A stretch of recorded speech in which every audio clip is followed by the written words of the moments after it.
pressed the Let's Go Live button, so let's wait for the stream to fire up all across the fruited plain of the internet before we go ahead and get started. I see we have some familiar faces in the chat. Thank you, V, for the message. Let me go take a look at that. Breaking news from CNN. Yep, we're getting into it. And they didn't even wait until Friday. So we are going to unpack everything that we can possibly unpack. Let's make sure the tubes are connected. It looks like they are alive and well. That's tremendous. Let's go ahead and get started, shall we? Hello, my friends, and welcome back to yet another episode of Watching the Watchers Live. My name is Robert Gouveia. I am a criminal defense attorney broadcasting from the Valley of the Sun deep in downtown Phoenix, Arizona. And today is the day that a lot of Democrats have been waiting for, a day that we've been warning about for some time. I really don't think they have any idea what they're doing by doing this, but let's piece it together. You'll see here, New York Times has it for us first, updated just 5 minutes ago. Breaking news. Grand jury votes to indict Donald Trump in New York. We're going to go through the live updates. It's literally breaking. And so we're going to see what CNN has to say about it, what the Washington Post has to say about it. We'll check in with Donald Trump and see if he posts anything about this on Truth Social. We'll see what some of the other congressional people have to say about it.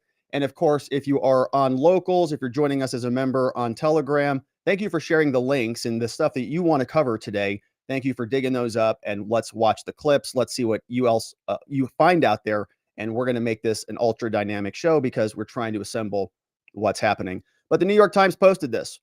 And this is on the heels of us thinking this was sort of done for a minute. Yesterday, we heard that the grand jury was going out on a hiatus, a long scheduled hiatus. And then we wake up today and boom, indicted. New York Times tells us that Mr. Trump will be the first former president to face criminal charges. The precise charges are not yet known, but the case is focused on hush money payment to another individual. Now, here are just the updates. Manhattan grand jury voted to indict Trump on Thursday. That's the day. Where's this getting sourced from? Sounds like a lot of people. 5 people with knowledge of the matter said this is, of course, a historic development. It's going to shake up the 2024 presidential race. I think it's going to shake up the political future of the country, if I can be so blunt about this. It now becomes open season for DAs in various cities around this country to go prosecute all politicians based on really weak charges from what we can tell. Now, we haven't seen the indictment yet. It's still under seal. But if this is a Stormy Daniel, Michael Cohen, or anybody else sort of related to that line of investigation, we're going to ask ourselves, is this really worth it? Do we really want now to have open season on different candidates around this country based on public pressure based upon certain DAs? Doesn't seem like that's going to work out well. But an indictment will likely be announced in the coming days. We're calling it he's been indicted. My understanding is they already voted on it. It's under sealed. They'll announce it and unseal it in a couple days. They say by then they'll have asked Donald Trump to self-surrender, which is what we speculated they were doing previously. When Trump came out and said that he was going to be arrested on Tuesday, we thought that that was the self-surrender date. To face an arraignment on charges that remain unknown for now. And we never really did piece that together on what the specific charges would be. But when we were going through our mind map, we recall one of the potential charges may have been falsifying a business record. And this was not a complex record or complex statute. Remember, this was the one we were thinking it was. A person is guilty of falsifying business records in the first degree when he commits the crime of falsifying business records in the second degree. And this is the conjunctive phrase. And when his intent to defraud includes an intent to commit another crime or to aid in the concealment of a commission thereof. So this is what it would aggravate it from a low-level misdemeanor that nobody would even prosecute, that the federal government didn't have any concerns about, that the FEC didn't have any concerns about, that Michael Cohen, as a witness, lied up and down the street about. they're going to dig into this and try to make it a felony, Class E felony. And we're going to run into the statute of limitations issues again, theoretically. We'll come back to that if it is pertinent. But they say that he is going to have to self-surrender and face an arraignment.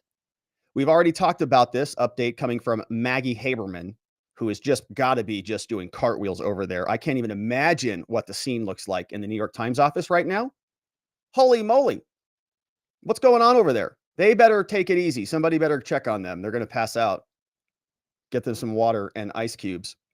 Michael Cohen, the first key witness in this case, weighed in with a statement ever since this happened. Oh, so we've got a Cohen statement.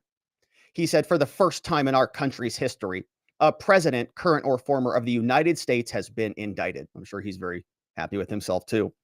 I take no pride in issuing this statement, says Michael Cohen. And I wish to also remind everyone of the presumption of innocence. Well, Trump didn't really get that ever. He says, as provided by the Due Process Clause. Okay. Now, however, I do take solace in validating the adage that no one is above the law, not even a former president.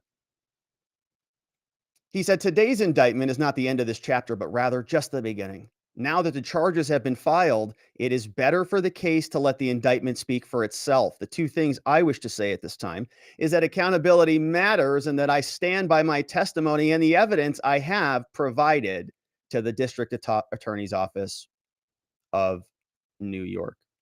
Now, Michael Cohen has been somebody who's been very vindictive in this whole saga. We've heard a lot from him. Even here on this channel, we played a clip of him. Let's see if we can dig this one up. Cohen was the person who said he didn't waive anything. Of course, he did waive his privilege. And then CNN actually told him to shut up at some point. We covered this in a prior show. Alvin Bragg was getting criticized for actually prosecuting him. And there was this strange interview with Michael Cohen where he said, that's how you get him. Well, you don't have to get him on the actual crimes. He has this weird analogy between Trump and I guess the mob. If you can't get him on the actual crime, you get him on taxes, you get him on something else. If they can't get Trump on colluding with the Russians or insurrecting America, if they can't get him on any of the things that they've been hyperventilating about for the last several years, whining every day, he almost stole the country, like little crybabies, they're going to get him on a transaction that he was not even a party to, that was admitted by the own witness in the grand jury. Are you nuts? That setting that aside, we also have Cohen, vindictive as hell. Listen. There is only one set of laws in this country. What affects Rev you and I needs to affect somebody like Donald as well. No one is. He didn't do the same thing as you then did, Michael. You paid it off. Above the law. So if it was good enough for me to go, it should be good enough for him. And a lot of people, today I was with a friend of mine for lunch. Not the same conduct. Super bright guy, well-educated. And his comment to me was very similar to what the question that you're asking. How is it that this ticky-tock type of a case is going to be the first impression that we have as Americans for a president to be indicted? First time in U.S. history. Again, the answer is the law is the law. The same way under the Al Capone theory. Here it is. They couldn't get him for murder, racketeering, extortion. They couldn't get him for bootlegging or any of the other crimes. They got him for this because... Got him on a porn star payoff that Cohen facilitated. That's the case. Now, this is, I think, a big problem for really the country. As I mentioned earlier, it's going to be weaponizing DA's offices all across the country. And everybody's just going to have to start, I guess, bracing for impact. If you're a red politician in a blue state and you've got blue AGs and blue DAs, they're going to be getting real close to potentially indicting your booty if you pose a potential threat. Same thing happened here. And it's also happening in Georgia, and it's also happening with the special counsel's office. And so we go back over to the New York Times, see if there's any other updates. That came from Michael Cohen. Jim Jordan had a response. This came in 15 minutes ago, who sought to question the legitimacy of the DA's investigation. He tweeted one word in response to the news. He said, outrageous. Let's see if we can find Jim Jordan and see what is going on with the GOP on Twitter, because I'm sure it is spicy out there. Jim Jordan posted exactly what they said outrageous. See what some people are responding to. Oh, Dave Weissman says lock him up. We had some others out at the GOP. Other people are responding. Now, Trump, where is Trump? Apparently, he's at Mar-a-Lago, absorbing this information, the New York Times says. According to aides, now it's not clear what his next move will be, they say. Trump aides were caught off guard by this happening today. I don't doubt that. According to several people close to the former president, they had believed that reports by some news outlets that the grand jury in Manhattan was not hearing a Trump case. There were some rumors about that. Some advisors had been confident that there would be no movement until the end of April at the earliest.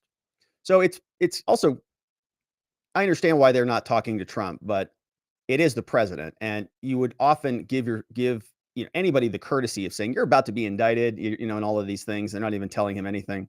Totally in the dark. So here they were looking at political implications for Trump's closest potential rival, Governor Ron DeSantis of Florida.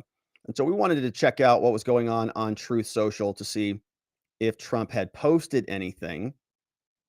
And we are going there now. And in fact, he has not posted anything yet. So about 3 hours ago, the president posted, former president says, if you are doing poorly, and so as so many of you are, do not send anything. If you're doing well, make a contribution. We have to take our country back and make America great again. But no posts there on True Social from Donald Trump. Grand jury indicting him. We see that Ken Benzinger over on New York Times says conservative news outlets are brimming with conversations about the mechanics of the indictment. They're all speaking about it, talking about the mugshot, saying that it could be a campaign poster for the 2024 election. Now, somebody said that he is going to be mugshot and he's going to be fingerprinted. They say there's really no way around that. Yeah, I imagine he is. If he's booked on a felony, he's going to be booked. He's going to be put through that process. But another big question is whether he's going to be handcuffed in any way, shape, or form, because that would also be an interesting photograph. Now, there was something interesting that happened yesterday. Remember when there was this individual, there was a guy called Mr. Pecker yesterday who was there, and we were wondering why he was being brought out for a second time to come and testify. And there was an interesting summation on this from Ed Morrissey at hotair.com. Let's take a look at what he wrote about this, because he thinks this indictment may actually be about another payment to somebody else, which I'll see if I can dig this up anywhere.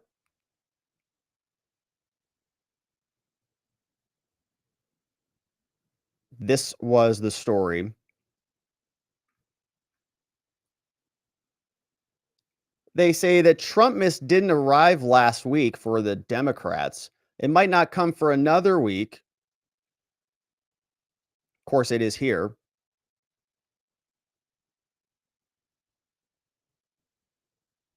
Now, David Pecker, right? This was that individual we heard from yesterday. Bragg called David Pecker back to the grand jury after Costello spoke. Costello came in and wrecked Michael Cohen's testimony. And then David Pecker came in after the fact. And he was the guy who used to work at the National Enquirer or run it. He also was the former CEO of AMI. And they brought him in. And the question was, why'd they bring him back in if Michael Cohen shattered the case so badly? Because Michael Cohen told several people, including signed documents, that he was not, that Trump specifically was not involved in any of these transactions. So Ed picked this up. He said Pecker wasn't connected to the payoff of Stormy Daniels. However, but he was a central figure in another payoff, right? So we're all focused on Stormy Daniels right now. Could this be a payoff to somebody else? The CEO of the National Enquirer and Michael Cohen reportedly worked together to bury Karen McDougal's story of misconduct. This was the catch and kill story.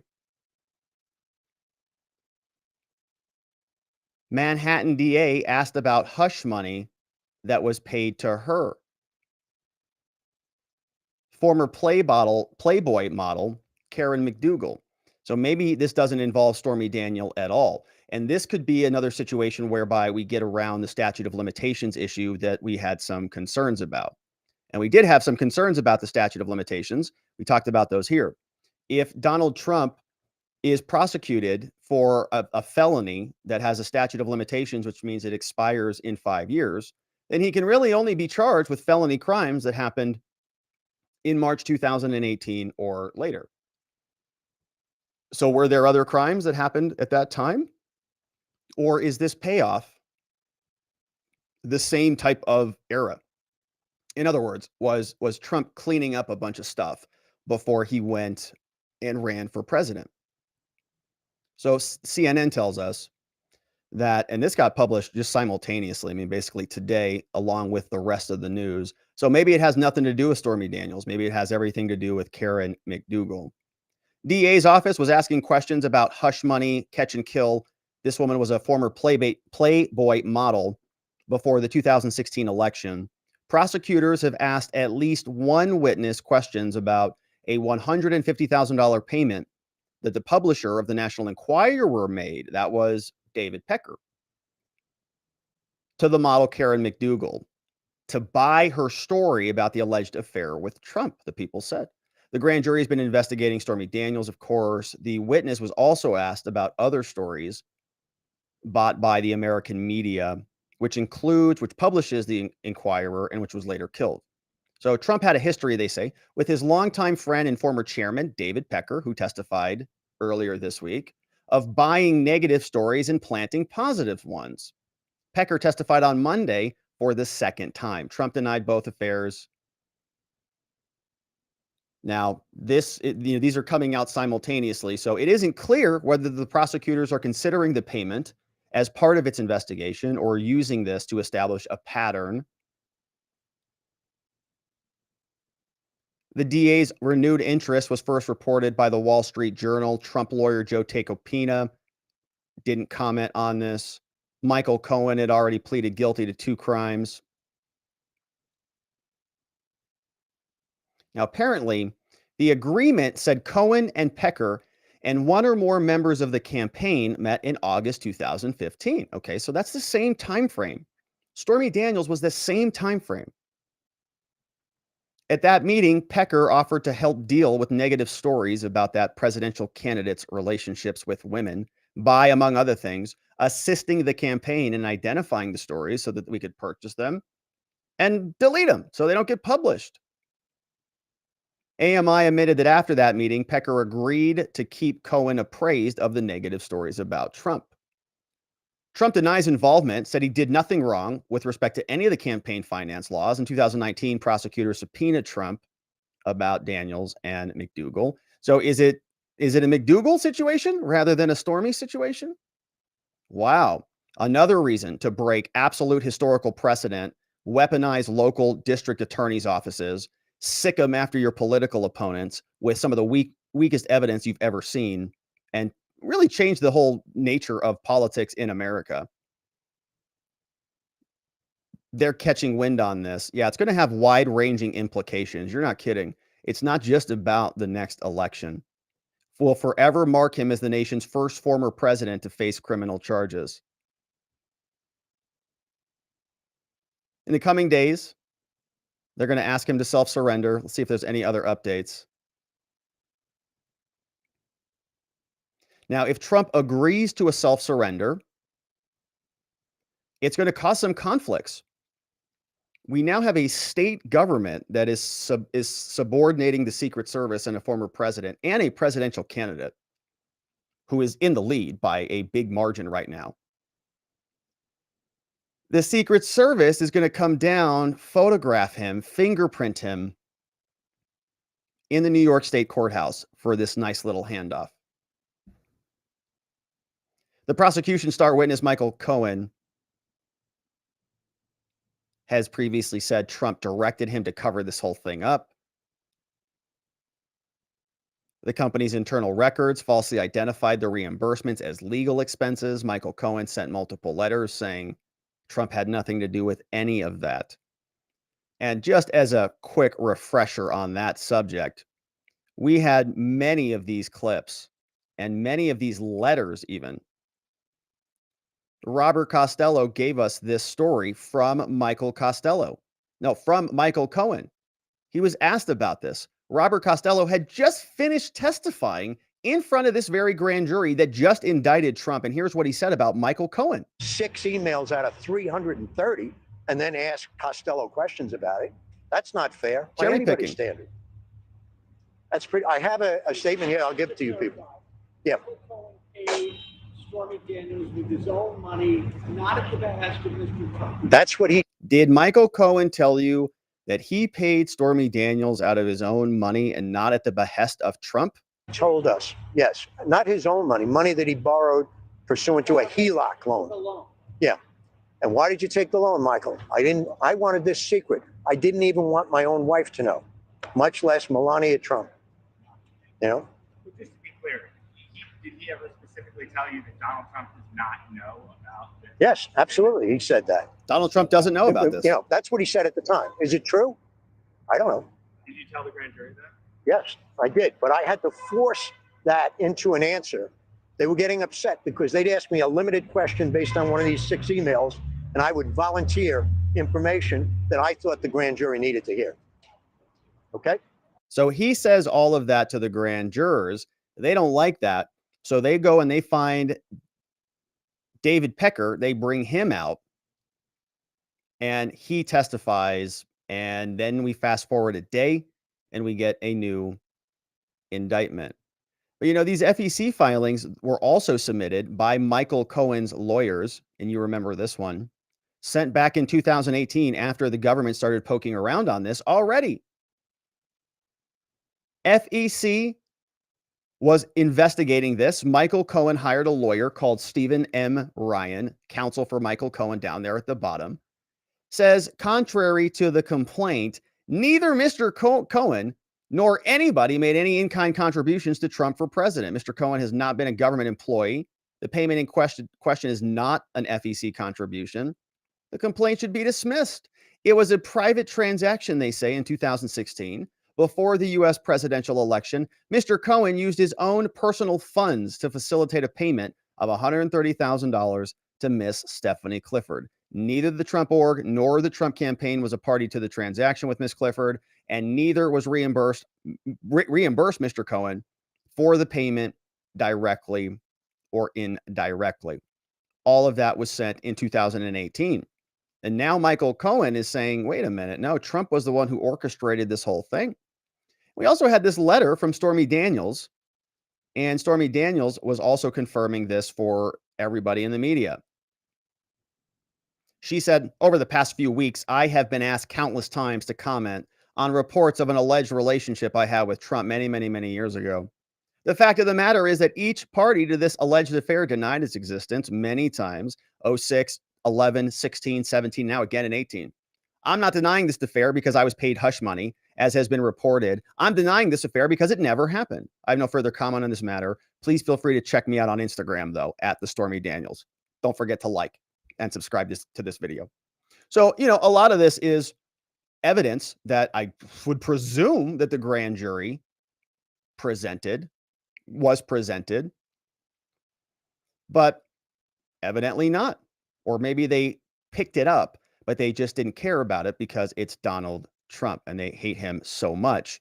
There's not much else they can do. Now, they have zeroed in on this. They say a conviction is not a sure thing. Mr. Bragg's prosecutors have zeroed in on the hush money payment and the false records created by Trump's company. A conviction is not a sure thing, they say. An attempt to combine a charge relating to false records with an election violation relating to the payment to Miss Daniels would be based on a legal theory that has yet to be evaluated by judges. So not only is the case just weak by standard evidence, right? Even if there wasn't a statute of limitations violation and this wasn't some sort of weird concocted theory that's already been reviewed and declined by many times. The issue in this case also involves a president, former president, somebody running again who's leading in the polls for the GOP. And it's also on a pretext that has not even been tested yet, raising the possibility that a court could throw out or limit the charges. Does anybody believe that for a minute? Come on, out of New York. You think some judge is going to let this get on his desk and go, well, sorry, I guess I have to dismiss it because you are a technical idiot and you don't know the rules. I doubt it. We've said here before, they've swung at Trump many times. They've missed many times. This is the big one, right? This is Trump running again in spite of J6 trying to take him out, in spite of COVID trying to take him out, in spite of everything else that they have done to try to eviscerate not only Donald Trump, but the entire GOP. And anybody who even thinks unlike them is now ultra mega MAGA extremist. Joe Biden gave us the speech from the gates of hell. We're all sick of it, but that's what they've been doing. So do we think that in the New York justice system that they're going to adhere to the law when the grand jury hasn't and the prosecutor is contorting himself into a twisty donut? The indictment, the product of a nearly 5-year-long investigation, kicks off a new and volatile phase of Mr. Trump's post-presidential life. I think it creates a volatile phase for the country. And I mean that politically. And I am hopeful that there is nothing but peace and love out there in this country. But there is going to be more weaponization of if there is going to be weaponization of this process, you can imagine the other side responds in kind, which means we have other district attorneys in red states prosecuting Democrats. If there are red DAs in this country, basically it's open season now. You can just say, well, you better not, if Hillary Clinton moves to anywhere where there's a red DA, that red DA may have some investigation, that are worthwhile, because that's the new life that we're living in. The weaponized J6 committee that was illegally constituted changed the nature of Congress. And the Republicans are playing their same game, demanding a bunch of stuff. It's the pendulum swings both ways, idiots. And maybe that's what they want to do, is they want to bring all of this to a crashing, scorching pit of destruction. But they tell us that it's going to be volatile for Mr. Trump. It could throw the race of the Republican nomination into uncharted territory. And I do think that's an interesting question. I think that this indictment of the three is the worst of the three, certainly.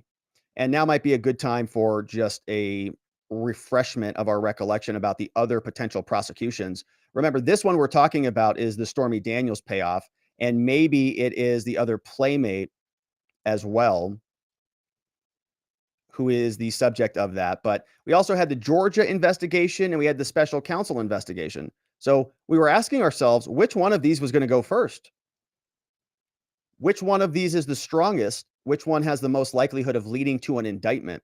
I actually thought that this New York case was the weakest of all of them. And I thought that maybe Alvin Bragg was getting cold feet because he wanted Fani, the fanniest of the big fannies out there in Georgia, to prosecute first.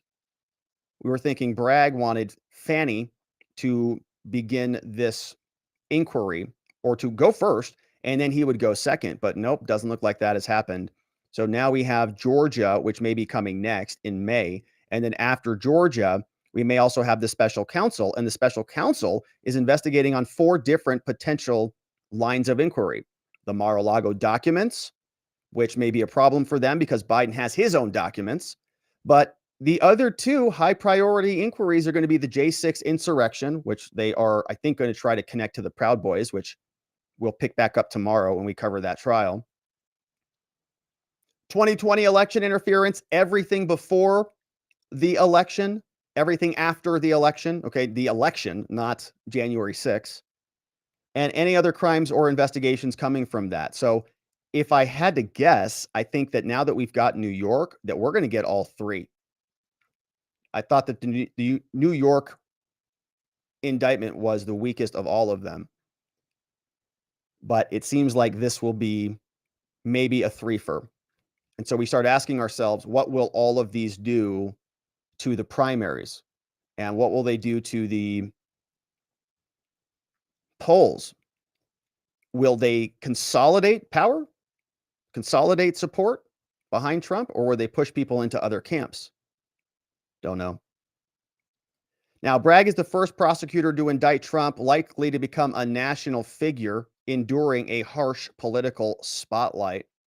White House officials have declined to comment at all on the indictment of Trump, continuing to keep the investigations of Biden and his predecessor at a very arm's length. They say Biden has vowed to maintain the independence of the DOJ during the inquiries, avoiding the kind of interference and bullying of investigators that was a hallmark of Trump's presidency, which is interesting because basically the entire DOJ has been weaponized not only against Trump, but also against most Republicans in this country. We have talked all about it here on this channel, as you know. Now, the DOJ also had no comment about the Trump indictment, Merrick Garland and others. But the decision, they say, to bring the case has met with some skepticism, no kidding, and not a little trepidation in federal law enforcement circles. Senior officials believe the New York case is the weakest of the pending criminal investigations into the former president. No kidding. They are concerned because the public might conflate the Bragg probe with the dual investigation of Jack Smith. That is the special counsel that's investigating really those three crimes, right? The classified documents, J6, and election interference, which is kind of, tied up with J6. And I think that's true, which I think is a major pitfall for them. Because if you talk to people around town, you'll talk to a bunch of people tomorrow. Friday you'll talk to, well, did you hear Trump got indicted? Yeah, what was that about? If you are a hyper political person, like many of us are, that's why we're here, which is perfectly okay. You know how ridiculous this is, and you can see it. This is ridiculous. But how does that land just to the the everyday person who maybe is not as political as we are? If you tell them that they indicted Trump for what? A porn star? What? That's been mostly the reaction that I've got. Yeah, it's the Stormy Daniels thing. No, not classified. Nope, not classified documents. Nope, not any Russian interference. Nope, not J6. Nope, not Charlottesville. No. It was a payment to a porn star before he actually was even the president. They all go, what the heck are you talking about? That's it. And I think it makes the other investigations look like shams too. Doesn't this just vindicate Trump 100%? How is Trump not completely vindicated? He's been screaming from the rooftops for years now that he's been the subject of witch hunts, endless witch hunts by psychopaths in the Democratic Party, like Alvin, like Tishy Tish James, like Fannie, the fanniest of all the Willis out there in Georgia, and other places who have made it basically their life's work to run for office and to prosecute a former president. That's the new game now. And Trump has been screaming about this. And then it turns out it's true. They're prosecuting him for a porn star case. That's it. After they got done telling us that this man was the worst thing, trying to insurrect America, was the biggest assault on American democracy since the Civil War, forgetting about Pearl Harbor, little thing, forget about 9/11, whatever that was. Trump was the worst. Okay, so are you going to address all, if he's such a monster, are you going to prosecute him for those crimes?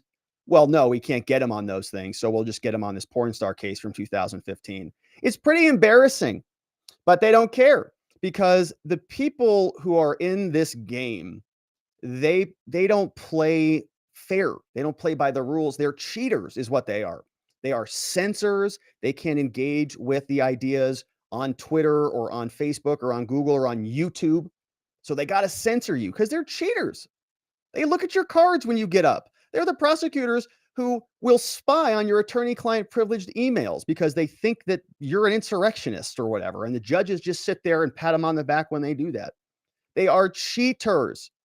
They are now trying to take out their leading opponent in this whole country. And they're trying to use the strong arm of the government to do that in 3 different avenues. The biggest crybaby cheaters you've ever seen. But you know what happens with those. I mean, those people all grow up and they all lose all their friends. Nobody likes cheaters. Everybody dislikes cheaters. And this is basically who they've become. Stormy Daniels, the porn star at the center of the case, did not testify before the grand jury, but she'll be available at trial, her lawyer said. Her lawyer's name is Clark Brewster. Tweeted that the indictment of Mr. Trump is no cause for joy. The hard work and conscientiousness of grand jurors must be respected. Ugh. Now let the truth and justice prevail. No one is above the law. Hashtag Team Stormy from Clark Brewster. Youssef, who was exonerated. I don't know who this person is. Says karma. Let's see if there's any other updates. Word of the New York indictment comes after Trump suffered recent setbacks in other cases, which we've talked about here. In the past, judges have ruled that Vice President Mike Pence, Mark Meadows, and others have to testify. Yeah, and apparently there was another ruling. Let me see. Mike Pence is now going to have to be testifying. And I think I saved a bigger story on this. Let's see if I can grab this. But apparently, Mike Pence, if you recall, was going to be alleging that he was not compelled, he should not be compelled to testify because he was the vice president, which makes him a president of the Senate, which means he's legislatively immune from testifying due to subpoena. However, this is what the grand jury judge found. This is what the special counsel judge found. Mike Pence must testify about conversations he had with Trump in the events leading up to J6, published just a couple days ago. Federal judge has said Mike Pence must testify, multiple sources. All of these filings are remaining under seal. It's so ridiculous. We can't even see what this judge is doing. But says Pence can still decline to answer questions about some actions on January 6th when he was serving as the president of the Senate. He's immune from that, but maybe not immune from the executive portion of this. The ruling came out from Judge James Boasberg, adds more to a dozen wins for special counsel Jack Smith, forcing witnesses to testify to the grand jury. And this is the federal grand jury. This is the other one. We've got two more going. And is unusual in that it delves into the powers of the vice presidency as well as the separation of powers. Pence still has the ability to appeal. We'll see if he does. So the whole structure of the whole country is just changing right before our eyes. Really isn't much separation of powers. There really isn't much attorney-client privilege. There really isn't any executive privilege anymore. Trump's lawyers are going to be testifying against him. Trump's executives are going to be testifying against him. And the special counsel just keeps steamrolling ahead. The DC judges just allow it to go on. Now, the vice president's team says that they are evaluating the court's decision, subject of our review. In the lead up to the congressional certification vote, Pence, of course, was there. We talked a lot about him on the day. Former special assistant to Trump called Mike Pence names. Okay, we got all of that. That's all old news.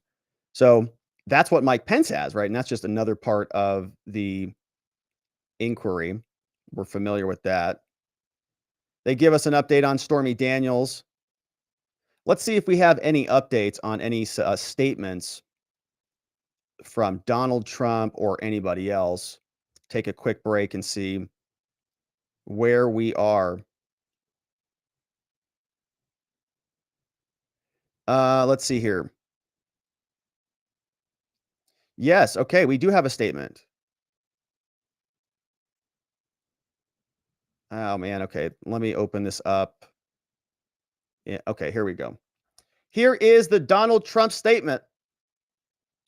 March 30th, 2023. Statement by Donald Trump, the 45th president of the United States. And thank you to Vientikis and others for sending some great sources over on Telegram. Appreciate that. Here's what Trump said, March 30th, 2023. This is political persecution and election interference at the highest level in history. From the time I came down the golden escalator at Trump Tower, and even before I was sworn in as your president of the United States, the radical left Democrats, the enemy of the hardworking men and women of this country, have been engaged in a witch hunt to destroy the Make America Great Again movement.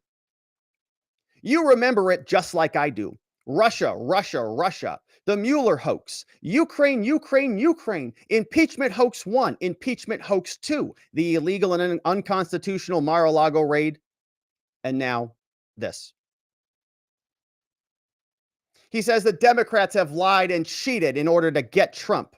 But now they've done the unthinkable, indicting a completely innocent person in a blatant act of election interference with the 2024 election coming up, trying to indict a man running for president who is winning by many polls. Trump says never before in our nation's history has this been done. The Democrats have cheated countless times over the decades, including spying on my campaign, which we covered a lot here in the Michael Sussman saga, and weaponizing our justice system to punish a political opponent who just so happens to be a president of the United States and by far the leading Republican candidate for president. Has never happened before, ever. He says that Manhattan DA Alvin Bragg, who was handpicked and funded by George Soros, is a disgrace. Rather than stopping the unprecedented crime wave taking over New York City, he's doing Joe Biden's dirty work, ignoring the murders and burglaries and assaults he should be focused on. This is how Bragg spends his time. Trump says, I believe this witch hunt will backfire massively on Joe.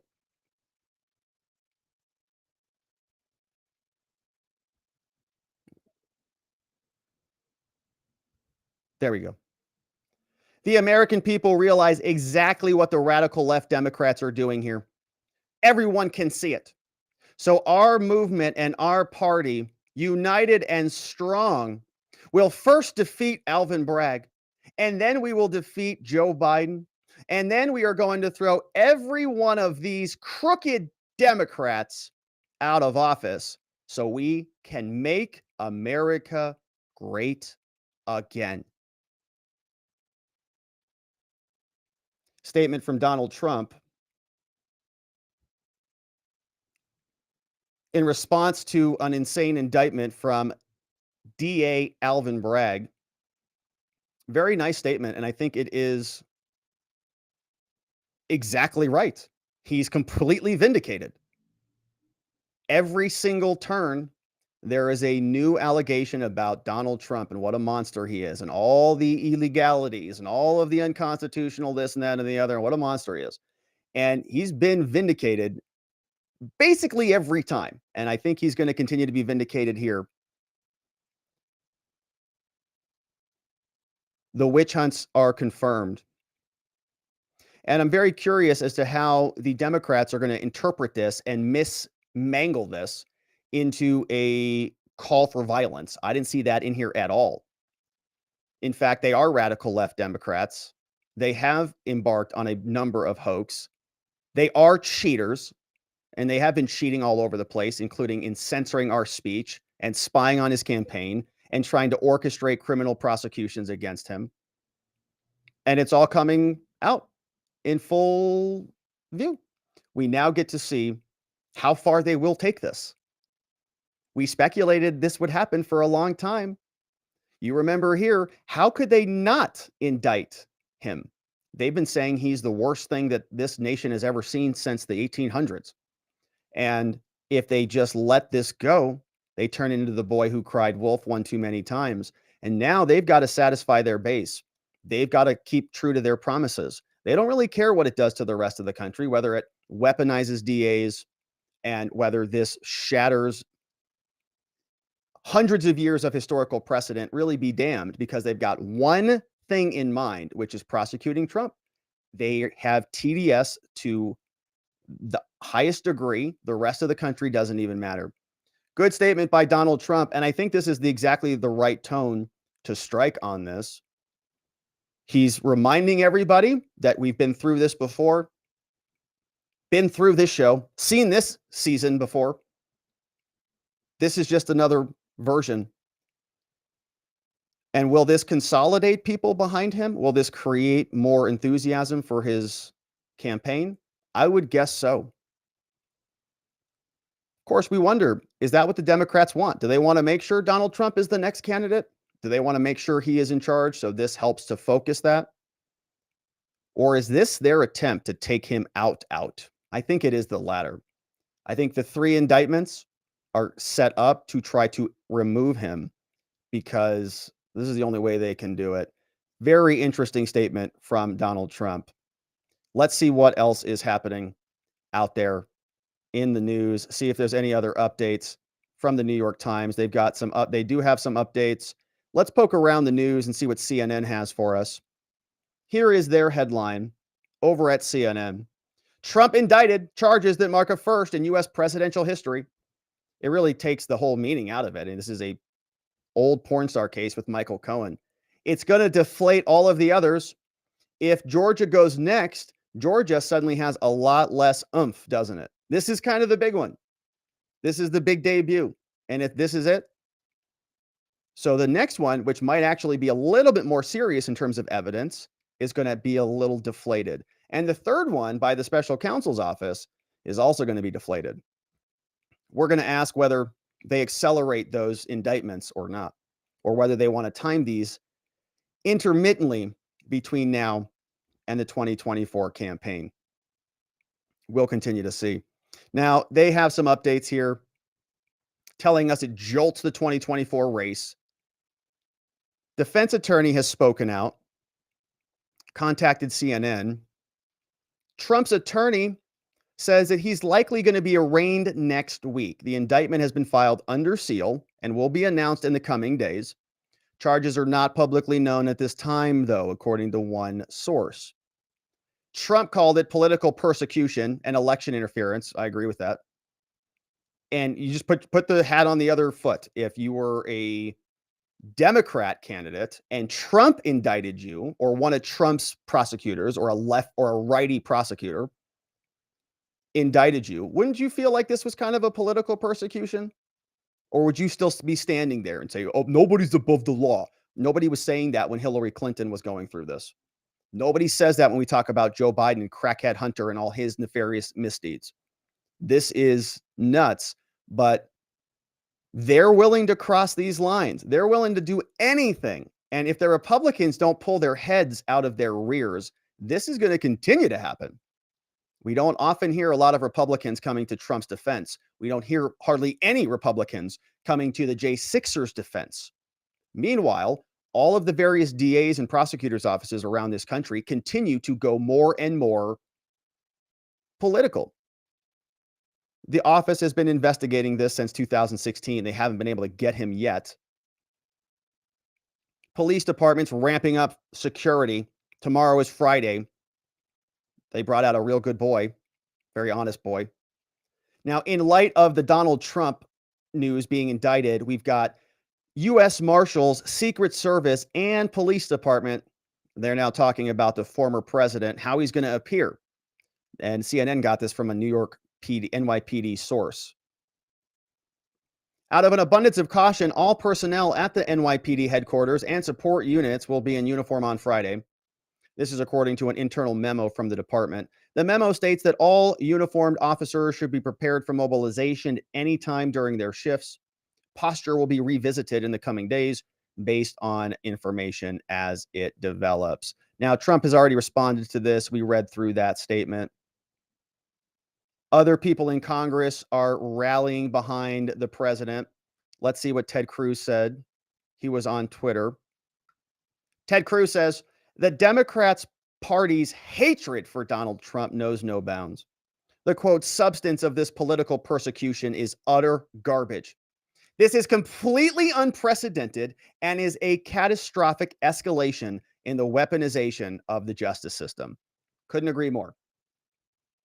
Yeah, I couldn't agree more because it's fair game now. Anybody can be prosecuted. You just have to say what the Democrats say, that nobody's above the law. You just have to say that when they mean that only their side's above the law.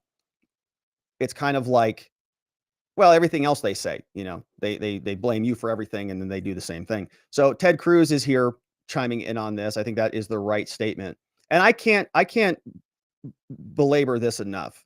I really think this is a catastrophic escalation. It's taking the head, formerly the most powerful person in the country, which is kind of like the chief executive. There's a lot of like original source code power that emanates out of the presidency or out of that office.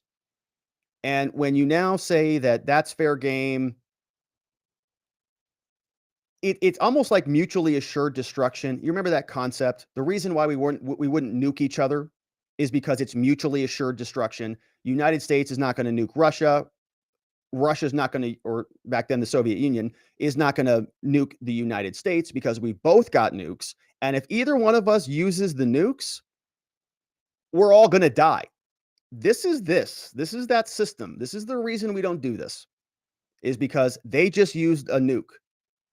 And the Republicans are going to have to use one, or else they're going to die.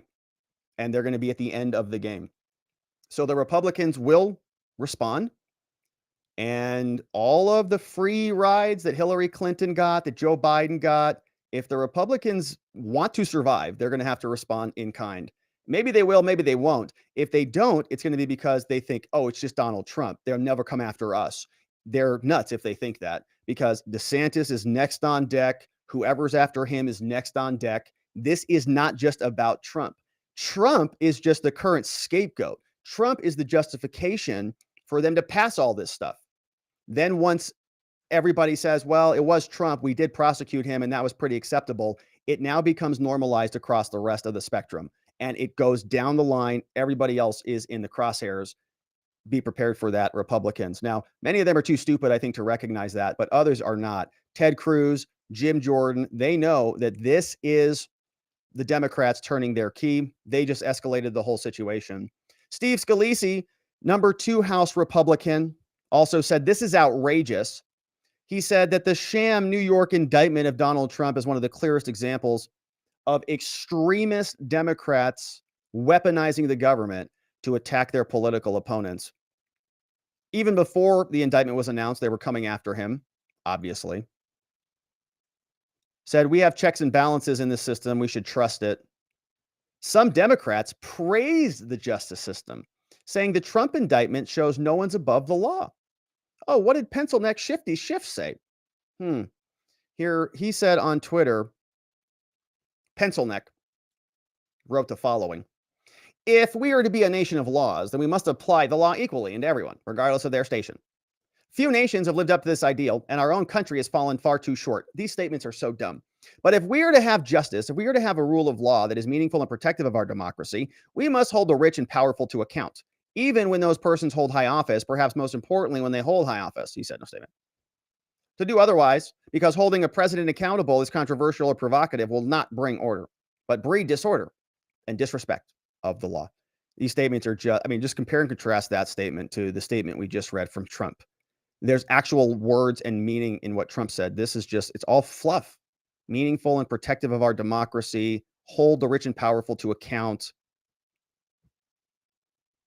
It's very meaningless. I don't know why they talk like that. It's useless. All right, Trump and his attorney, Alina Abba. Oh, perfect. Did she say anything on Twitter, or was it just a statement that she read?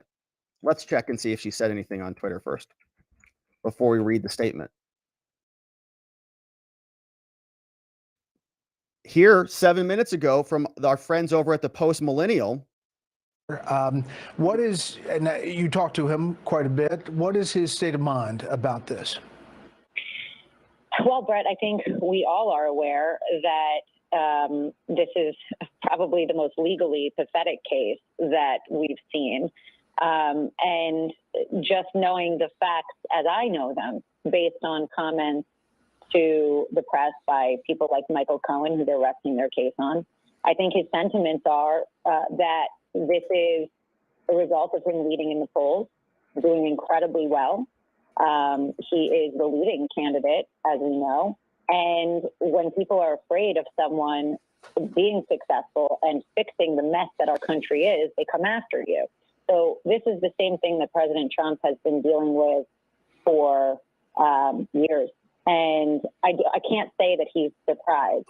I don't think that would be how I would describe his state of mind. I think that he's disappointed in what has become a sad day for our country.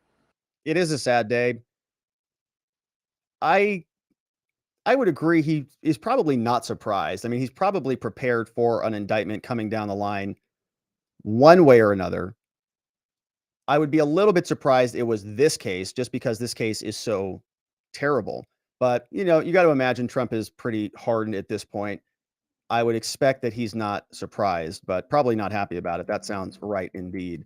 There's another video I want to share with you. This came over from Matt Couch on Twitter. He dug this one. Says that Alan Dershowitz came out. He's talking about the Trump indictment. Says they've made a foolish decision, which will cause the case to be thrown out, I think, on statute of limitations grounds. And so let's listen to that in a quick minute. But I wanted to talk about the statute of limitations because there were a couple different categories I thought this could fall into. And if we were talking about New York statute 175.10, and if that is a class E felony, which is the lowest class felony, we're asking, how can they get around the statute of limitations? We know it's 2 years for a misdemeanor, 5 years for a felony. How do you get this one? Well, one, if the date of the discovery of the crime brings it within the 5 years, you could make the argument about that. Alan Dershowitz is probably going to explain this in a minute, but let's see what he says. So in other words, if they couldn't discover the crime until within the 5 years, then it might still count. Now, we know Stormy Daniels was discovered a long time ago, so I don't think this one is going to fit. It just doesn't seem like it's the right one. But also this one could potentially be it, right? More recent crimes, March of 2018 or more recent. But no, even the other Playboy model, she was even before 2018. So I don't think that it would satisfy that one either. I don't think that they can make it fit within the rules and prosecute the case. There's two other issues, which we also talked about, which was one, does the clock against Trump stop counting when he's outside of New York City, outside of Florida, outside of DC? I think that's pretty weak too. I can't imagine that one stands. And then the only one that stood out to me was the potential that when Trump was a president, that the entire time told. Okay, so those 4 years wouldn't count against the 5 years, and then that would put us back in within the 2016 era.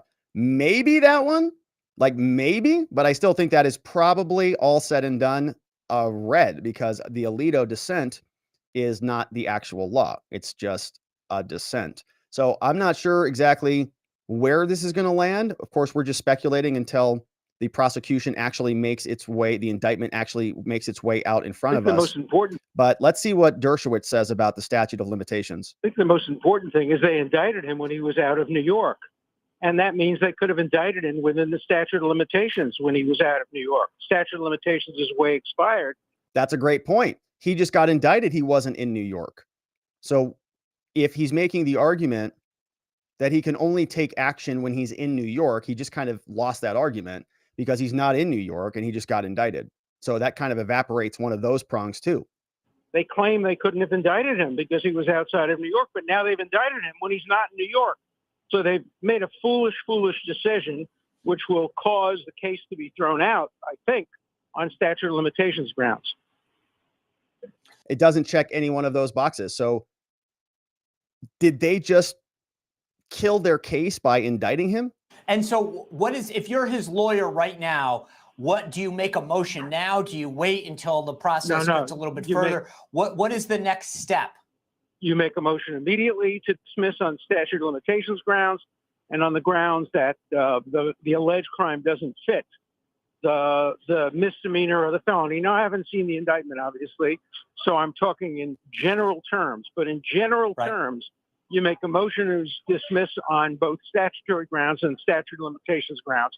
And the statute of limitations grounds should prevail. Now, the New York Court of Appeals has had very negative rulings on that, so it's impossible to predict what will happen.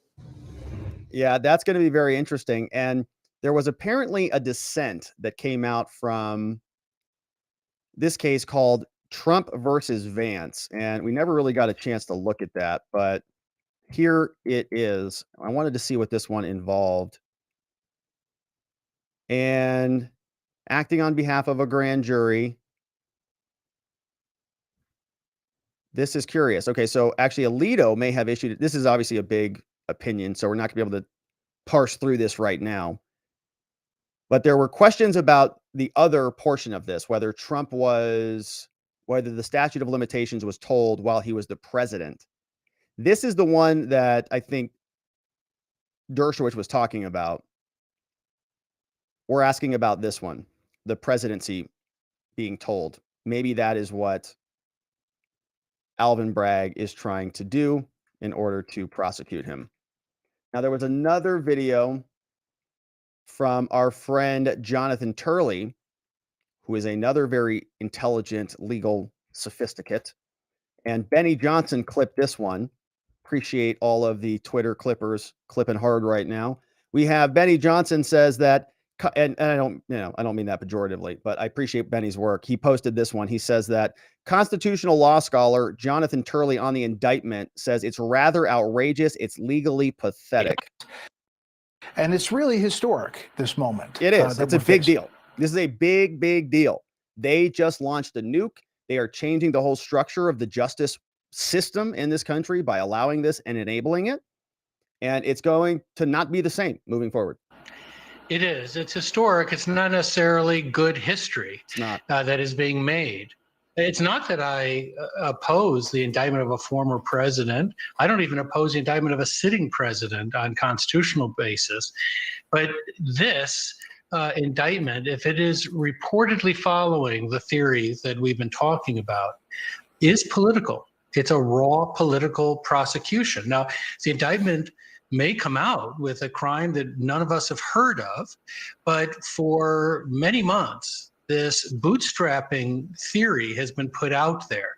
This idea that you could take a misdemeanor under New York law that has expired, that has a 2-year statute of limitations, and revive it by connecting it to a federal crime, in this case, the federal election violation.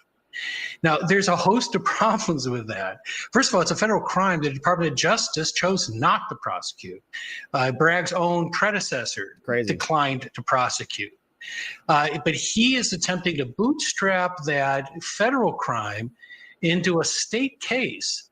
And if that is the basis for the indictment, I think it's rather outrageous. I think it's legally pathetic. It is legally pathetic, but they don't care. They're not about bringing good legal cases and making a good career life prosecutor. They're interested in becoming political advocates. They ran on that basis. But Turley is right. I think this really is a pretty significant moment and not a good one. There are going to be consequences for this. Catherine Herridge over from CBS, she evidently spoke with somebody who is within Trump's team, and they say that Trump is willing to be, or is going to be taking a fighting posture about this. So Alan Dershowitz was talking about filing a motion to ask for a dismissal before the arraignment even begins, now that they know the indictment has been filed. The problem is they don't have the indictment, so I don't know what they're going to charge him with. And so they're kind of, Trump's team is really in the dark right now, right? They're kind of in a gray area. Generally, after the arrest takes place, regularly, we don't know about this. Okay. Most often when we are covering trials here, all of this stuff happening right now takes place under seal. It's all covered up. And then what happens is they make the arrest, the person is brought in, then they do the arraignment, and then everything gets unsealed, or they do an initial appearance, right? As soon as they have the person, then they can start unsealing stuff. The reason why stuff is normally sealed is so the person who's about to be arrested doesn't go, "Oh, you're about to come get me?"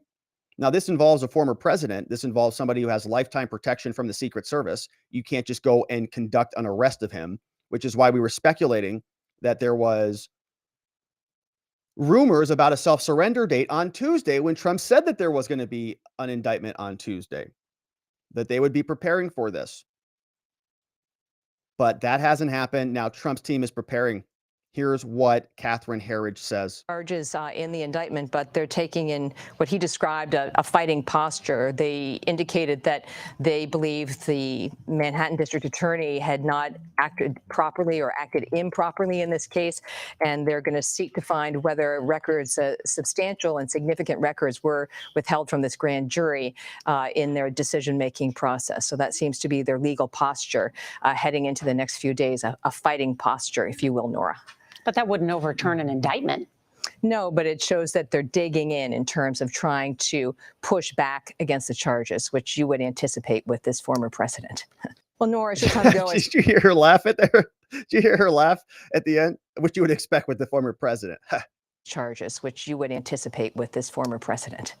Well, Nora, it's your time to go. I spoke with a longtime.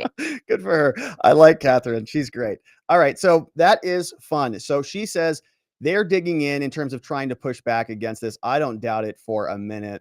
I do wonder if certain Republican presidential candidates are reacting to this and what they are saying. We've got Nikki Haley. We've got Ron DeSantis. There was really only one person who made a giant deal about Trump potentially being indicted. That was Vivek Ramaswamy. And he said something about this being a catastrophe. We're asking whether Nikki Haley has posted anything about this. She's running for office. She's on Twitter right now. Former UN ambassador. Did she post anything? March 3rd says strong and proud. 1 hour ago, which is about when the news broke, about 1 hour ago, right when we started this show. So pretty recent, not much there. You give people some time. You give people some time to respond to this stuff. Let's see if Vivek had anything to say about it. Vivek Ramaswamy. Now, a lot of people were saying that, Trump was just trying to raise money. Trump was just trying to make much ado about nothing. And he was just making stuff up. Doesn't look like that's true at all. And we're trying to find Vivek here. And here he is. Let's see if he has responded. A new American dream. Text Vivek. Here's what he says. The politically motivated indictment of the 45th president of the United States marks a dark moment in American history. It undermines public trust in our electoral system and our justice system.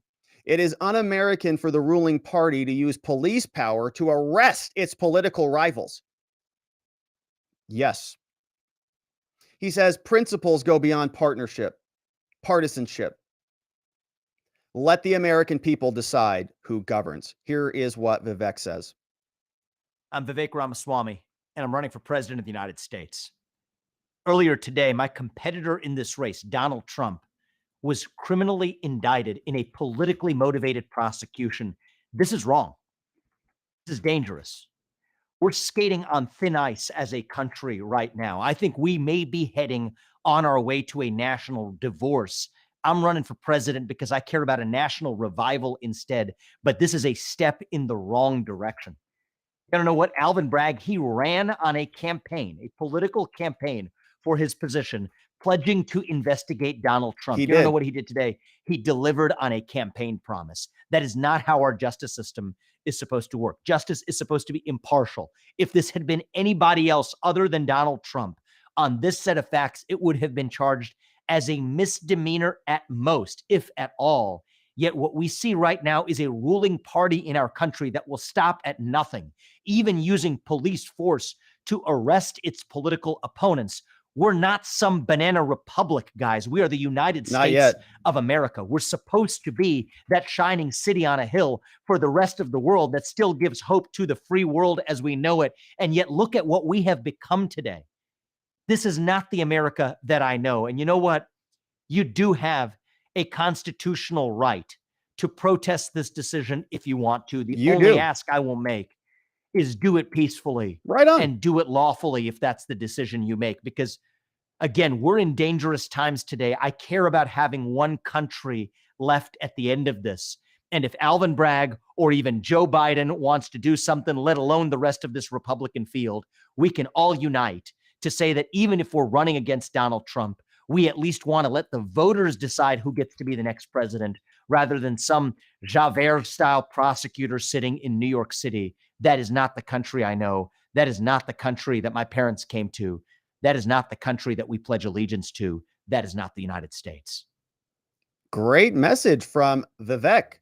Says that this is the weaponization of the system. He's running against Donald Trump, and he says this is a big problem, and he does not want to see it happen in America. Now, I got to tell you, the fact that he was able to produce this so quickly and get this out so quickly is pretty dang amazing.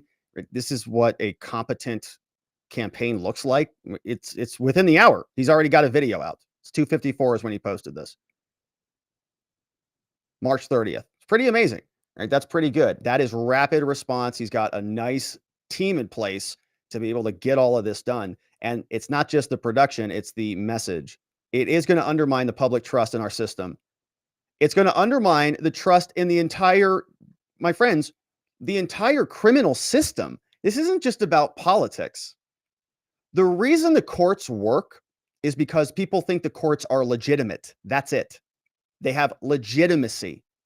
If people think that the judges and the prosecutors and everybody and the defense attorneys and everybody involved in the system are just partisan hacks who are just out there to just turn the crank of the system, then that is a problem.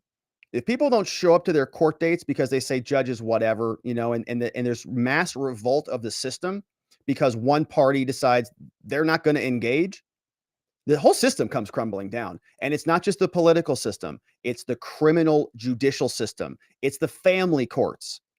It's all the courts. When you start to weaponize the justice system, it's supposed to be blind. It's an insane thing they're doing here. But they're doing it because they have so much froth at the mouth over one particular candidate. They'll do anything to keep him from winning again. They'll do anything to maintain their control of power. And indictments are the only thing they have left because they are losing in the battle, in the arena of ideas. They had to censor everybody to get the upper hand.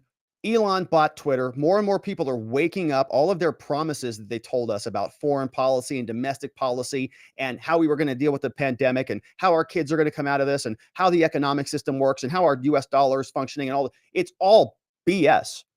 And now we have another institution that they are taking a hatchet to called our justice system. The one thing that's supposed to be apolitical and neutral and operate on legitimacy is now being politicized and weaponized. It's a catastrophe, but they're starting it. They're drawing the blood on this one. They're launching their mutually assured destruction nukes, and it's not going to end well. I can't believe they've done this, but here we are. Now, we have questions about some other Republican candidates.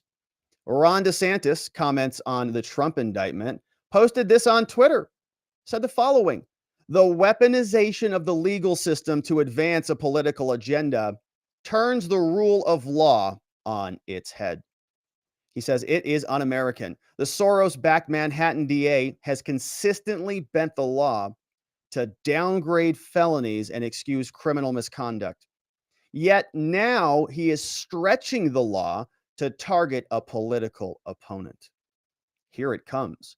Ron DeSantis says, Florida will not assist in an extradition request given the questionable circumstances at issue with this Soros-backed Manhattan prosecutor and his political agenda.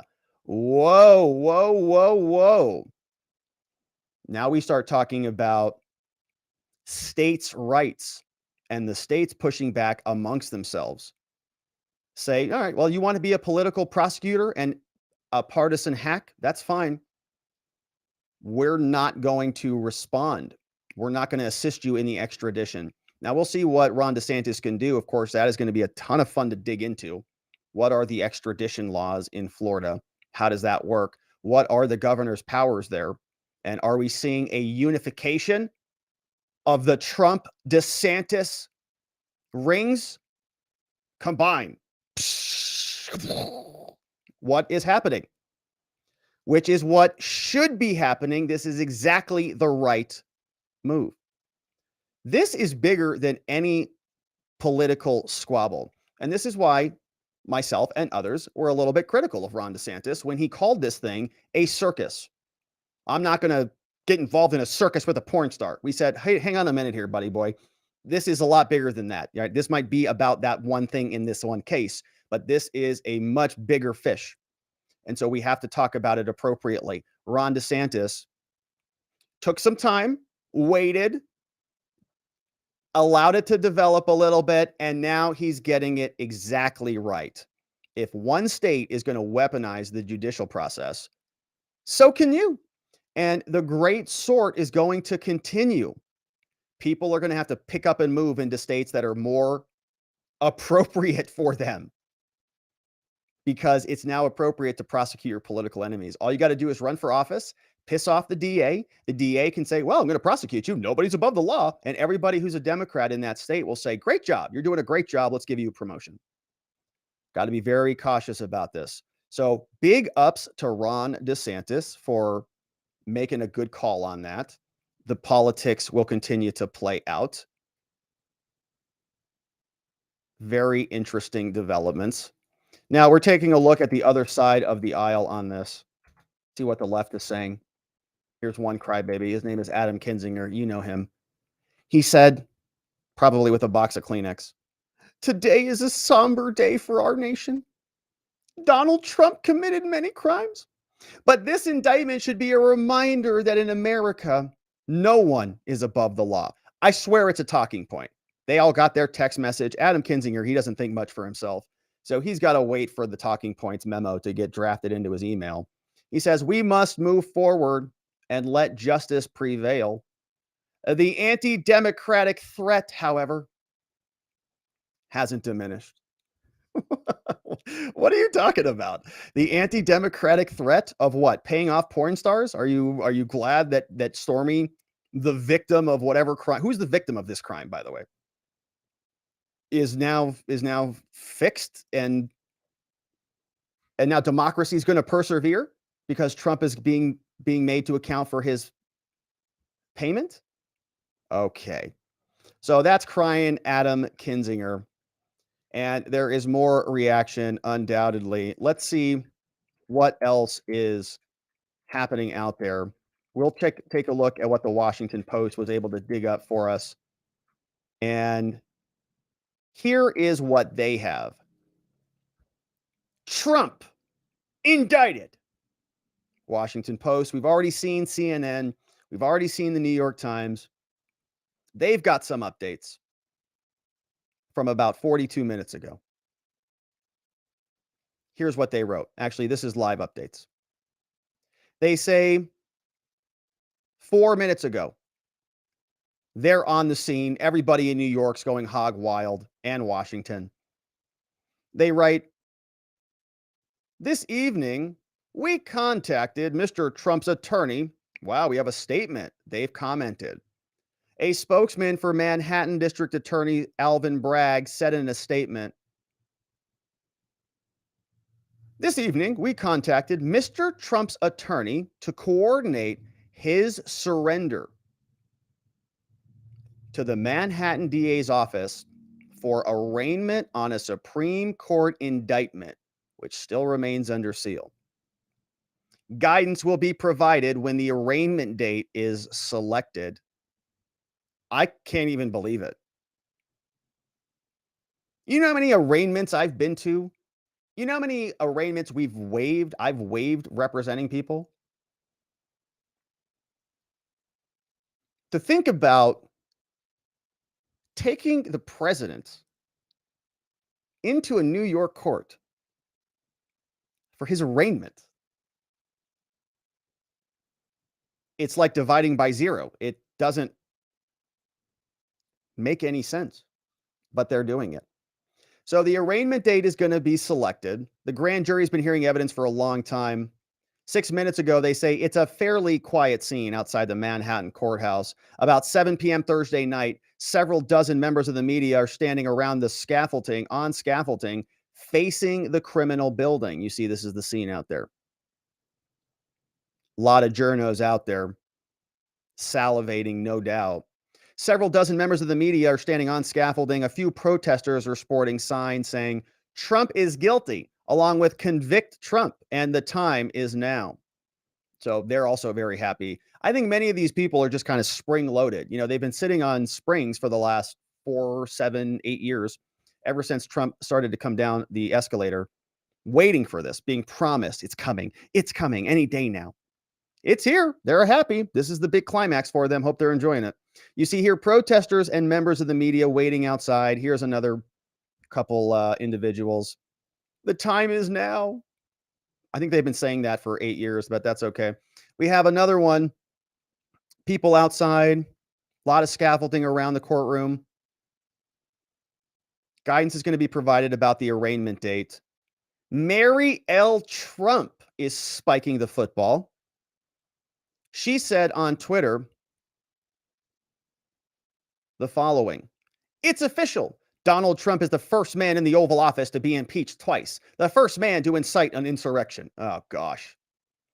The first to lose the popular vote twice, and now the first to be indicted. You know what's going to be pretty crazy? If he's also the first president to win a second term after all of those things. That's going to be nuts. But the media is missing the biggest reason this is so important. For the victims of Donald, this is finally some measure of justice, she says. It's been a long time coming, but after everything Donald has put the country through, we have prevailed. These people are going to eat their words so bad. Peacefully eat them. And that's, that's allegorical. Says, "I'll see you on my Substack later. Don't forget to pay her with my take on how this impacts our country and me personally. But for now, let's take a minute to celebrate. We've all earned it." What are you talking about? For what? You're prosecuting a porn star payoff. It's like pathetic. Okay. But of course, they like to drink a lot because they hate their lives and themselves. So she says, drink responsibly. Yeah, they're all probably going to have a field day, just guzzling back the booze and whatever else they do to sleep at night. So that came over from the Washington Post. There is more here. Governor of Florida issued a statement, said they're not going to assist in extradition. We've got that. Oh, here's what right-wing extremists are posting about Trump's indictment. Do you think that we're on this list? You think we made it? This could be like Inception. Hopefully they're talking about us in this post. Let's see. They say that as soon as this happened, far-right online forums, oh, they're talking about forums. They're not talking about YouTube channels, unfortunately. Maybe I should email them and tell them, hey, you guys forgot about our channel here. They say, somebody said, Trump has been indicted. The Republic has fallen, somebody said, on an anti-government militant channel on Telegram. Which, by the way, don't forget to join our community Telegram. If you're a member, you can join our Telegram. And a great place to join our Telegram would be over at watchingthewatchers.locals.com or as a member on YouTube. We have a great Telegram, but you got to be a member. Join up and join us over there. And also, don't forget to get your Field of Greens. Vienticus is reminding me to do a promo plug. I forgot to do the promo plug. You're right. Don't forget to get your Field of Greens. We'll come back to that. Look at this mind map. Holy moly. Look at this mind map. It's out of control. By the way, if you want to get access to this mind map tool, not this current mind map, but this tool, you can go to spotlightlawyer.com/mind map and you can check that out. It's a free mind map tool. I built a link in for us there. Spotlightlawyer.com/mind map. If you want to dig into it, that's the link there. But all right, so we've got more to get to because we're still trying to piece together exactly what happened. Don't forget to join our Telegram and become a member. Now, in a public channel, the far right Proud Boys, whose leaders are on trial, CNN said there was a red string of angry face emojis in the Proud Boys Telegram. Uh-oh. Wonder if they're all going to get arrested.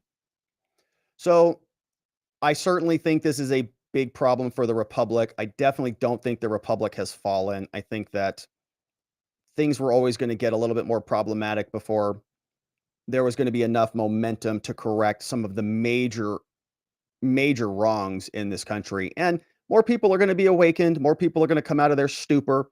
More people are going to recognize that Trump was right. It is a witch hunt. Maybe they don't like the tweets, But did they like the country? Did they like justice? Did they like America? Well, then maybe it is time to turn up the volume a little bit and increase the amplitude on all of the power going into how this country is governed peacefully. So Republicans are also reacting to this. They call it a political hit job. We already read from Steve Scalise. Elise Stefanik said in a statement about this. She comes from New York, specifically. She's a Republican. Here's what she said. She issued a full statement. This is Representative Stefanik. I like her. I think she's a very competent person, which is an unusual thing. Here is Elise. Sam's mom, Congresswoman, New York, House GOP. She said the following. Today, House Republican Conference Chair Elise Stefanik released the following statement, Thursday, March 30th. She writes, in the unprecedented election interference. So this is how the Republicans are also using this, how the jello is starting to harden a little bit. We've got no one is above the law on the Democrat side. On the Republican side, we have election interference. And so they say this is from a corrupt socialist district attorney, Alvin Bragg. Calls it a political witch hunt and a dark day for America. I agree. The radical far left will stop at nothing to prosecute and persecute Joe Biden's chief political opponent ahead of 2024 and the presidential election in an effort to suppress the will and the voice of the people. Tens of millions of patriotic Americans have never been so energized to exercise their constitutional rights, to peacefully organize and to vote at the ballot box to save our great republic by electing Trump in 2024. Woo! I wonder if he's getting any donations today. Do you think he's raising some money today? I don't know, actually. I would speculate that he is, but some others would say maybe that makes him toxic. Maybe that makes him somebody who they don't want to vote for. Is it going to bring people to Trump's side or push people away? And our friend Amuse, who's a great follow on Twitter, does great posts. I recommend you follow Amuse. Posts stuff, very insightful stuff all day long. I really appreciate it. Here's what he said. Trump has my vote in 2024. Of despair. How much? Let's see what this video is. The test of a man is how much he will bear for a cause which he knows to be right. How long will he stand in the depths of despair? How much will he suffer and fight? There are many to serve when the victory is near, and few are the hurts to be borne. But it calls for a leader of courage to cheer the men in a battle forlorn. It is the way you hold out against odds that are great that proves what your courage is worth. It is the way that you stand to the bruises of fate that shows up your stature and girth. And victory is nothing but proof of your skill, veneered with a glory that's thin. Unless it is a proof of unfaltering will, and unless you have suffered to win. Trump 2024, I think that's a nice statement, and I think there is going to be a lot to that. More people will recognize that whether you like him or not, he is the center focus of a lot of what's wrong with our justice system. And if you support him, you're supporting pushing back against those problems. So I like it. It's a positive statement. There's some optimism there, which I think is very, very useful. Other people are not that optimistic about this. I just saw this on Twitter from our friend Dan Bongino. Keith Boykin posted this one over on Twitter, and he got this clip of Dan Bongino reacting to the Trump indictment on Fox News. He was explaining that I don't feel right living in a police state. Kind of humility. Listen, I don't really feel right now living in this police state. I mean, we're in a police state. I'm not even arguing this with the, liberal zeros out there who watch this network all the time. I mean, some of them, their only job is to watch our shows, which is kind of humiliating, but that's for another day. Listen. So he says it's a police state, and I think he's right. I think he's right about that. We've complained a lot about this here, that the liberty dividend in America seems like it is evaporating. We wanted free speech. We wanted sound currency. We wanted the ability to freely associate, to practice our religion, to engage in economic transactions and all of these things. We wanted our justice system to function appropriately. And every day we wake up, there's less liberty in this country for some reason. And why is that? So Bongino's right now. The great sort, I think, will continue. People will move. People will pick up, leave blue states, go to red states. People will create parallel economies and start working on this stuff. But in the meantime, it certainly seems like it is a troubling development. So we're doing a refresh over on New York Times to see if there's any additional updates. They've got a Jim Jordan over here. And the last update was from the Manhattan DA's office. And so that looks like things are slowing down a little bit. Some of the updates are coming to a halt with less news. As it gets a little bit later over there on the East Coast, you can imagine a lot of this is going to start to die down. And so now is a good time to pause and say thank you to our friends over at fieldofgreens.com before we jump into some more. But don't forget, we got to be energized as we go through the next little bit here and this indictment story, the Proud Boy story. And the best way to do that is by being healthy and by getting your Field of Greens, which is a very healthy product that is going to change how you feel. Now, we are all sick of those ads for weight loss pills, fad diets, and all that stuff. We've all been there. We know they don't work. But what does work is eating healthy servings of fruits and vegetables every day. You do that, you're going to feel healthy. The weight's probably just going to fall right off. But look, I know vegetables and fruit, who's got time to prepare that every day? Not me. But you know what I do have time for? Field of Greens, available at fieldofgreens.com. They have a very specific formula, fruits and vegetables you're not going to find in any other product. Proper nutrition reboots your metabolism so you can burn calories faster and lose weight a healthier way. And Field of Greens is the only brand backed by a better health promise. You're going to look healthier, you're going to feel healthier, but the best validation is going to come at your next doctor's visit when he says, wow, you look great. Whatever you're doing, keep it up. And so let's get you started. Go on over to fieldofgreens.com. And when you go there, don't forget to use code Robert when you check out so you can save 15% on your first order. And reminder, these are the vegetables that end up in this carton here, and they want to be eaten. That's why they're here. They're dancing, they're frolicking all around in the fields, bursting through the ground, saying, eat me, eat me. And if you don't eat them, they're going to be sad and disappointed. So make the vegetables happy. Go on over to fieldofgreens.com and don't forget to use code Robert at checkout. And so let's check back in and see what else is going on. The Drudge Report, they've got for us here a bunch of headlines. They say grand jury indicts Trump. Will the judge issue a gag order? Uh-oh, couple of additional headlines here. Looks like prosecutors filed the paperwork only minutes before the courthouse closed. Interesting. Why is that all happening? Let's take a look. Will the judge issue a gag order? Is Trump even going to be allowed to talk about this stuff?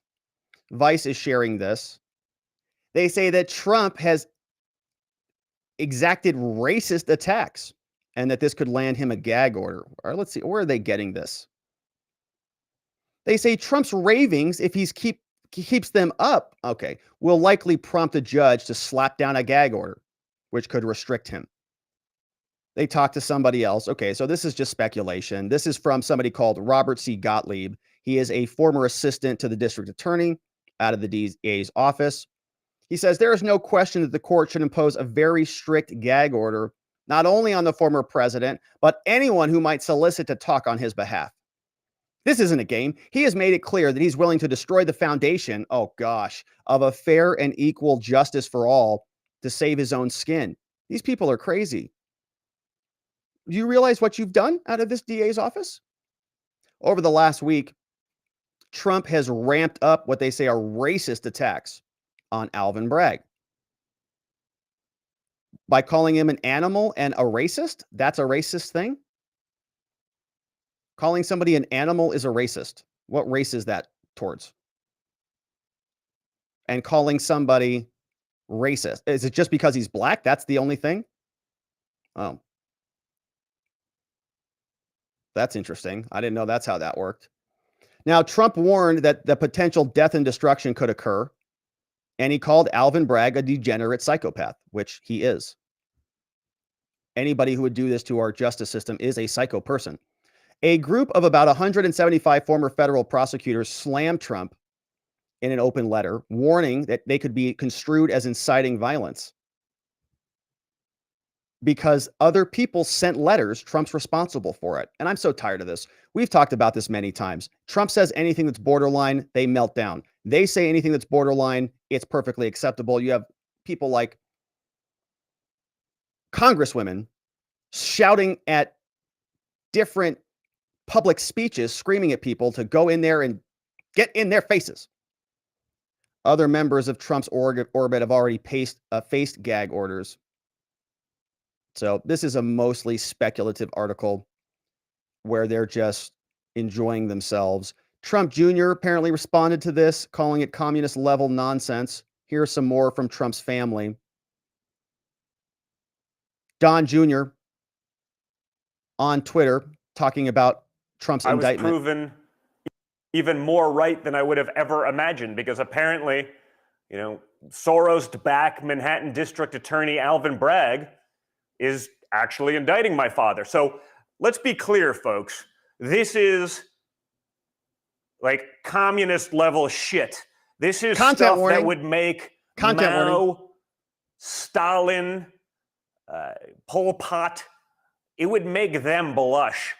It's so flagrant. It's so crazed. When even like the radical leftists of the Washington Post are out there saying, it's not really based on facts. It's not really based on the law. It's not really based in reality, but it's 100% based on politics. When your enemies are saying that, it's got to tell you everything you need to know right now about where we are as a country. It is a problem, and I don't think he's wrong about that. We had the clip of the president of Mexico giving the United States a hard time about this, saying, wait a minute, you're indicting your presidents there? Are you guys crazy? Let's see if we can find this clip here, because I'm pretty sure we got it. It was the president of Mexico. When was that? How long ago was that, my friends? Here it is. It was just a few days ago. Es como si aquí nosotros los evaluáramos. He says here, Un periodista premiado en Estados Unidos asegura an award-winning journalist has been locked que el gobierno up. de Estados Unidos supuestamente, como dicen los abogados, Suppose, as the lawyers say, allegedly, sí, amoroso, que lo van a detener. They're going to arrest him, Si he fuese says. así, They're going to arrest, if that's the case, if they're going to arrest Trump, pues todo mundo well, everyone would know. sabría, porque no nos estamos chupando el dedo, Well, we're not sucking our thumbs, de que es para que no aparezca en la boleta. so that it doesn't appear on the Electoral. ballot, right? Trying to keep him off the ballot. Y si digo esto es porque yo padecí And I say this, it's because I suffered. They tried to prosecute me to keep me off the de ballot la fabricación de un delito with the fabrication porque of a no crime querían que yo fuese candidato. because they didn't want me to be a candidate. Just Y like eso here. es completamente And that is antidemocrático, completely undemocratic porque no se le permite al pueblo because the que sea el people que decida. are not allowed to vote for whoever they decide. So the president of Mexico saying, yeah, it's absolutely nuts that they want to prosecute somebody in order to keep them off the ballot. And Don Jr. is confirming that it is insane. Other people are recognizing that as well. We have a couple other updates from Lindsey Graham.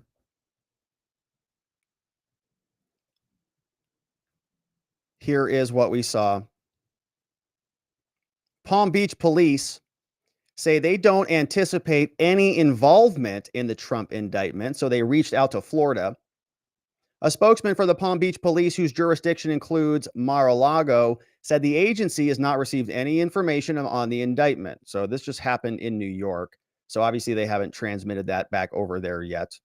They say, well, we've received no external communications. Washington Post picked up the phone, called somebody called William Rothrock. He said, well, we're going to keep an eye on potential demonstrations outside of Trump's residence in Mar-a-Lago. Long time been a gathering spot for supporters, but as far as any involvement in the case, he said, I don't anticipate it's anything that will involve us at all. Alvin Bragg just left the DA's office. Little later night for him. He's usually a guy who likes to get out of there by about 3:30, you know, especially on Fridays. It's like 11:30. But here he was there later today. He left the Manhattan DA's office with his security detail at 7:13 p.m. Eastern time and didn't stop to talk to reporters. They had to stand across the street while he exited. So he's done for the day. So not much more coming out there. And then Lindsey Graham is talking about Trump. He says that the former president is upset and disappointed. Lindsey Graham said he talked to Donald Trump on Thursday night for a couple of minutes, and the former president was upset and disappointed, but he was very calm. Lindsey Graham said that Trump told him that, quote, they are using the law as a weapon against me. Very astute observation there, Trump. Glad that you've got that one buttoned down. It's true. It's not going to stop. Graham said, I told him I agree with that. Graham said he counseled Trump to stay calm and see this through the system, is what Graham says. He said, I told the president, you know, under scrutiny, I think this case will fold like a cheap suit. He said, Mr. President, you've got a legal team representing you. Focus on your campaign and your legal case, says Graham. And he said that he also did not talk to Trump about his plans to surrender. He said, look, at the end of the day, he's confident that most people are going to consider this a politically motivated endeavor. He thinks that most people will see it as a weaponization of the law. He says, from a political point of view, it's going to solidify Trump's standing in the Republican Party. I think that's probably true.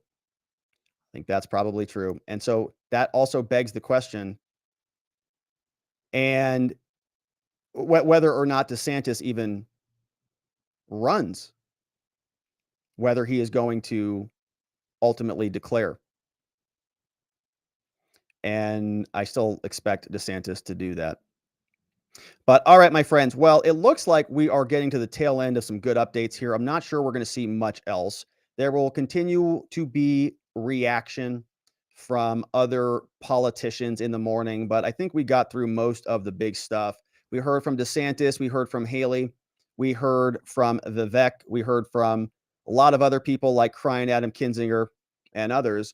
Now it's time to hear from you and to see what you have to say about this and more. Let's jump on over to the chat before we jump over to our Telegram and our watchingthewatchers.locals.com community after party. Who is in the house on this very beautiful, lovely day? Let's see what we've got.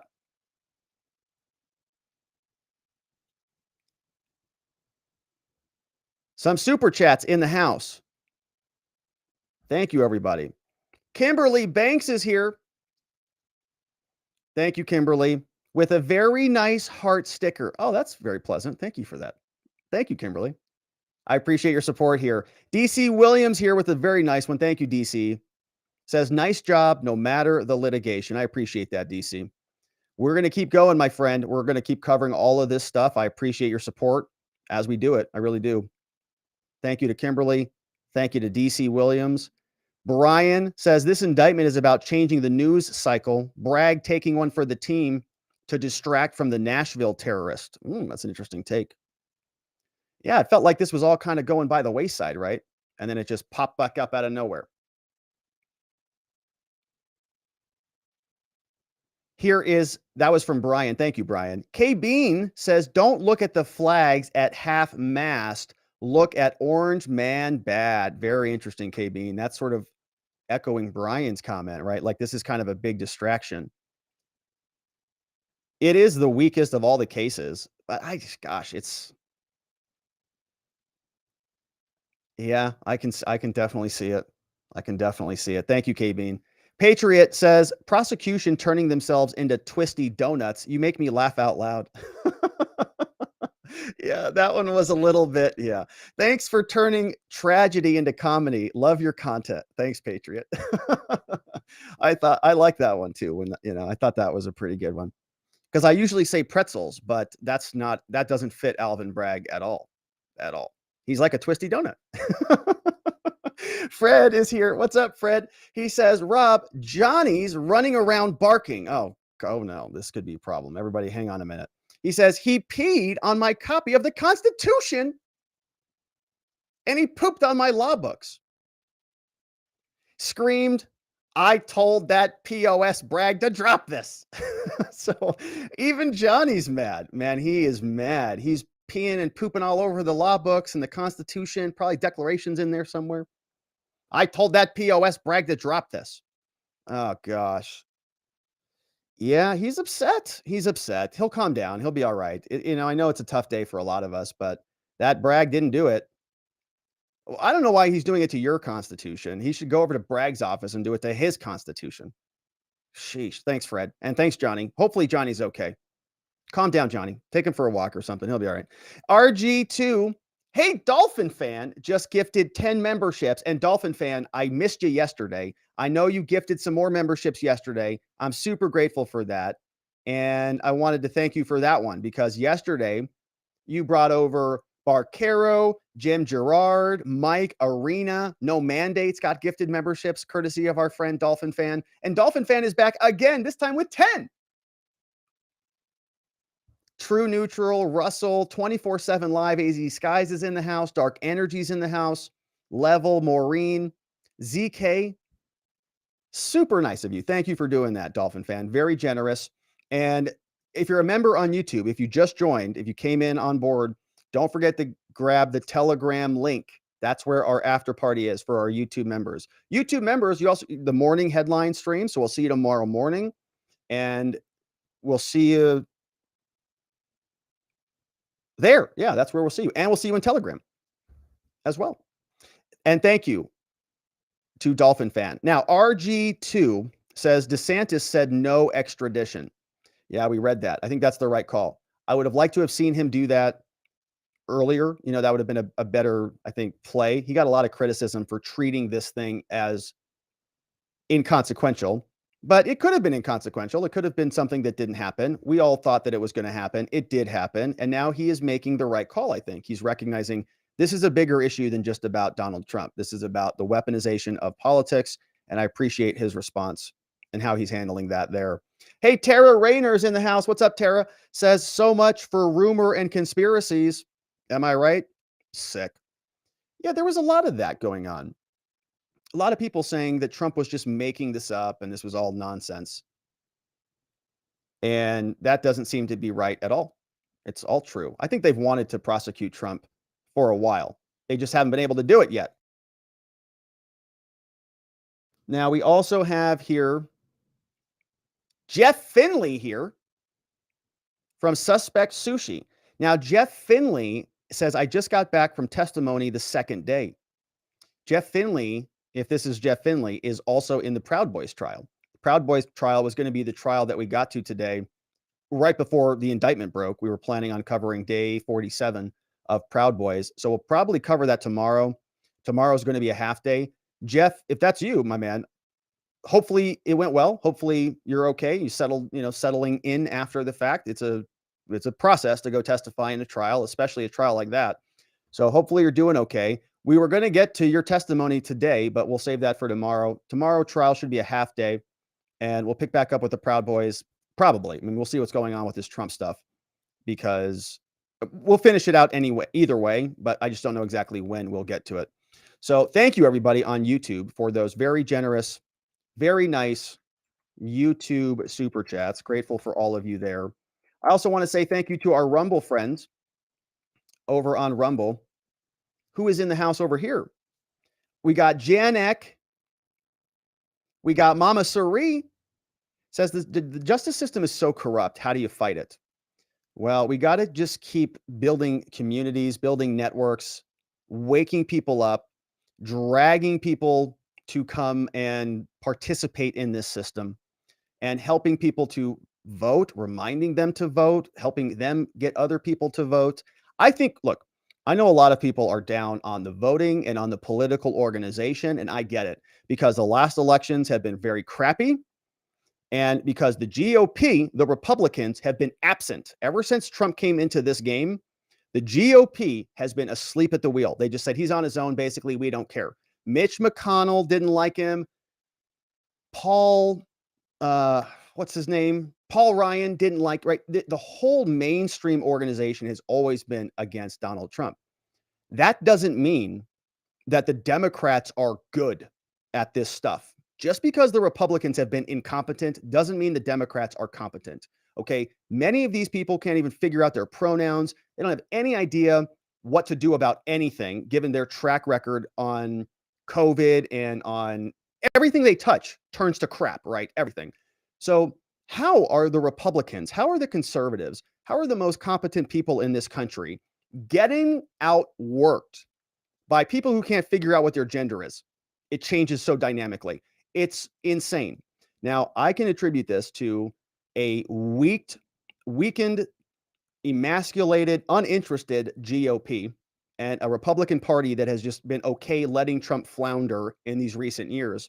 But that is not going to be the case for all time.